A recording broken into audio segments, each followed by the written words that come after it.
What does that even mean, Bauer's Game Corner? Ahoy there, YouTube! I'm back again today for another game review. Today I'm very excited to be checking out Dragon Whisperer from Albino Dragon. This is a game by Richard Borg where you're going to be taking tricks whispering to dragons. It's for 3 to 6 adventurers. It'll take about 30 to 40 minutes. It's for ages 10 and up. And in this game, you will not actually be whispering to dragons. You won't really be doing much of anything because it's kind of a pasted-on theme. But is the game good? Let's open it up and see how it plays. Alright, we're going to take a look at what you're going to get inside of Dragon Whisperer. First and foremost, we have our handy-dandy rule booklet. It is 22 pages, double-sided. Got some color and illustrations and whatnot in there. It's not a good rule booklet. Just flat out. It's weirdly worded in some points. I feel like it could have been done a little bit better. And also, there's one glaring discrepancy where they have, say you score this many points here, then at the end it says you scored this many points, and those numbers are different, which is never a good thing when your rulebook contradicts itself. Next, you have the board, which as you can see is a really gorgeous board. Lots of color, very vivid, but the problem with my board, and I don't know if it's a common occurrence, I don't think so, is that my board is warped. And when I try and bend it down, it just goes right back up, which is why I don't have things set on there, because sometimes what will happen is these tokens will slide down. But next, you're going to get a lot of pop-out things you're going to pop out when you first get the game. Now, these are really one of the hearts of the game. These are going to be various different tokens for the 7 suits in the game. You're going to be playing a trick-taking game, and you're going to be trying to score the most points, and these are going to be worth points. Obviously, this one will be worth 3, and this one will be worth 1, and 5, and so on and so forth. But what you're going to do is you're essentially going to take, I think it's 5 of these, and then mix them up, and then put them on here, and flip over only the top one, so you can see how many points that little area is going to be worth, like that. So the next thing we got over here are more tokens. These are going to be deciding who goes first, and also where you are, which pile of points you're competing for. Because if you win this, this round essentially, you will take the top card and you'll get 3 points. And you flip this over and see, all right, now it's worth 2 points. And then the person who goes first next has the option to move this around the board and try and get the most profitable point. Or if they don't think they're going to win the next round because they have bad cards, they might put it on the cheapest point, like the 1 there, for instance, if they don't think they're going to win and they want to give up only a small amount of points. These other 2 tokens over here have a little beast face on them, and this one has a little dragon on them. These will be worth points at the end of the game. I believe it's this one is worth 1 point at the end of the game, and whoever has the most of these at the end of the game is worth 5 points. So, moving on to the cards. The cards, let me tell you, are absolutely gorgeous. They are, I think they're like lace, I don't know. They're very, very nice cards. When you scratch them, they make that weird noise. Very, very outstanding cards, and they're numbered 1 through 7. Actually, I believe, yeah, it's 1 through 7. And there's going to be 7 suits, and obviously each card is going to have its own suit. But the thing about these cards that makes them special is there's some special cards in here. There's the 1, 2, 3, and 4, and then the Dragon range. And all of them have their own unique special ability. So, for instance, if you laid down a 1, what this means is you're probably not going to win that round. Oh well. But you will get to go first next round because it's got that little time glass there. In theory, you will.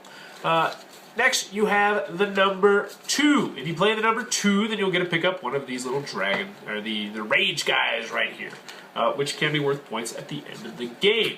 If you lay the number 3, this is where the game gets kind of crazy, the trump will change. So let's just say we started this game, we flipped over this card, and then the trump would be this color right here. So the first person would then have to lay any color they want, and then everyone else will have to follow suit. So, for instance, if the first player laid, that's a bad example, laid this red card right here, then everyone, that's another bad example. If they laid this green card right here, then everyone else would have to lay down a green card if they have one. If they don't, then they can lay trump and they can win the hand. And like any other trump or suit-taking game, essentially whoever has the highest green is going to win, unless, of course, someone lays a trump card. Then whoever has the highest trump card is going to win this round, and they'll be able to gain the point and do all that stuff. So that was the number 3. It will change the trump. So you might be dealing with this, then boom, we got a new trump, which can really change things up. Last we have number 4, which will let you draw one of these coins, which is worth 1 point at the end of the game. The last one we have is the Dragon Rage card.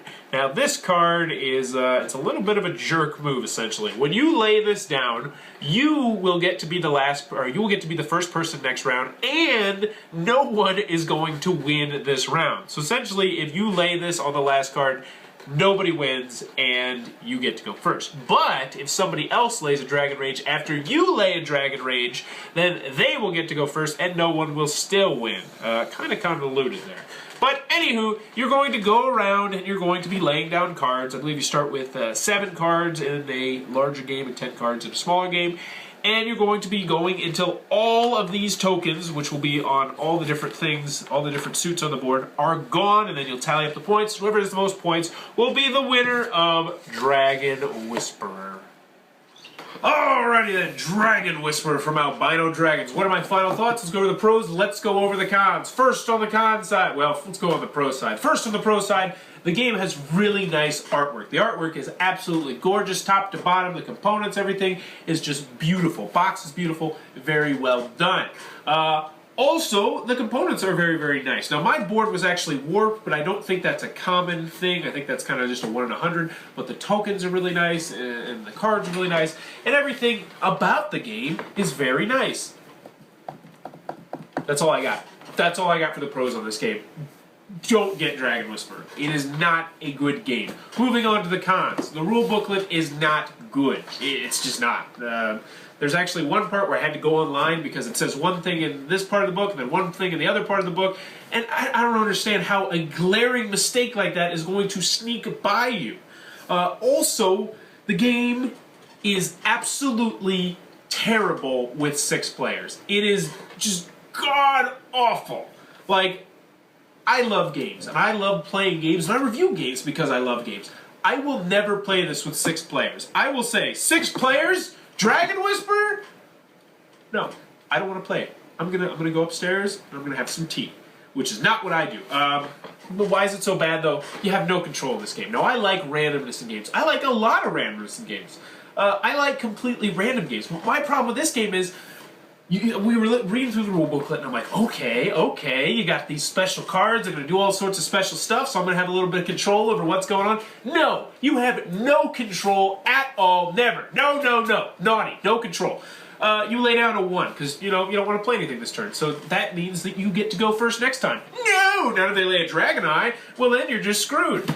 Okay, I won this round, I got the highest of the trump. No, I can play this 3 and just change the trump whenever the heck I want.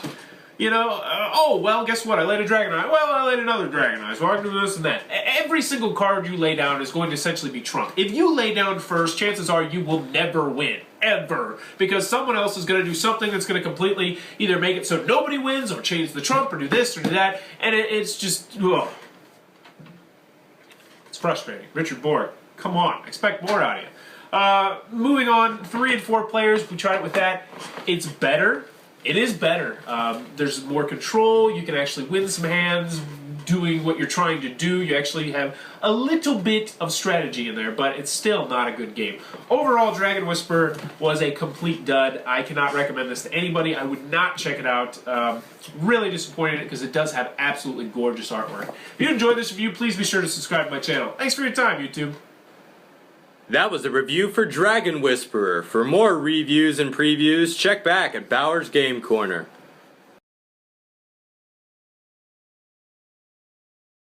You say bye-bye. John, say bye-bye.